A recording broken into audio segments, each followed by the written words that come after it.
And currently, there is 2 Caucasians, 1 African American, and 6 Latinos.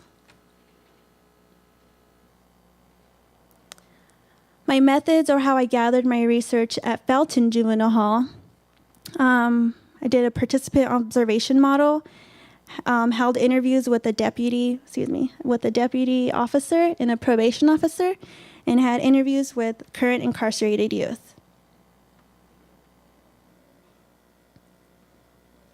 Now, analyzing the curriculum that Barrios Unidos implements at Felton Juvenile Hall, the documentaries listed has a wide range of political teachings, from Dark Days, Tupac's Resurrection, Bloods and Crips Made in America, and When We Were Kings. One of the program coordinators quotes, "We want the youth to develop a sense of political consciousness and realize what does that necessarily mean."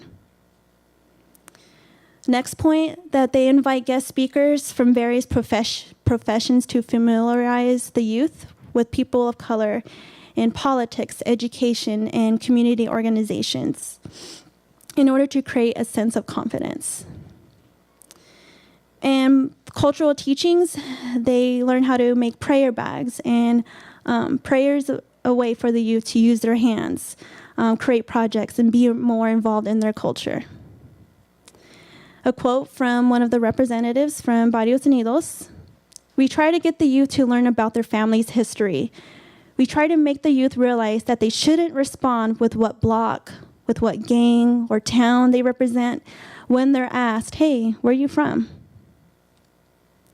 And of course, music and art always serves as a positive outlet and expressive tool for the youth.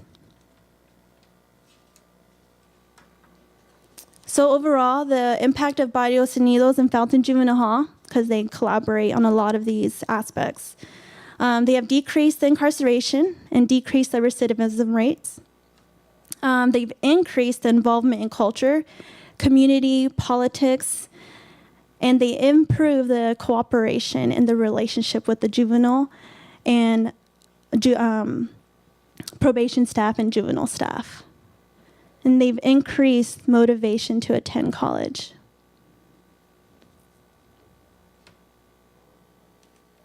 Both Felton Juvenile Hall and Barrios Unidos, they wish to increase the levels of learning expectations, especially in their schooling, in their school aspect.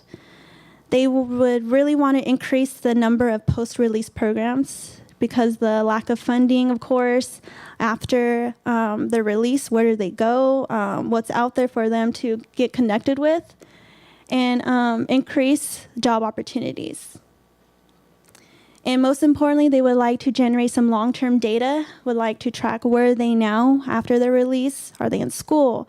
Are they in a program, or where are they at?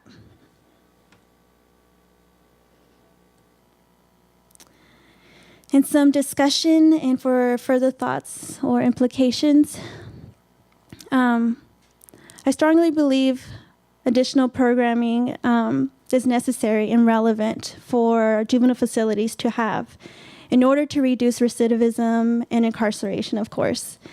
And it's proven that programming in juvenile facilities will reduce recidivism rates by 22%.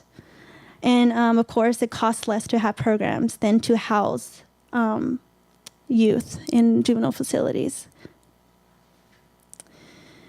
And most importantly, yes, youth make mistakes. We all have.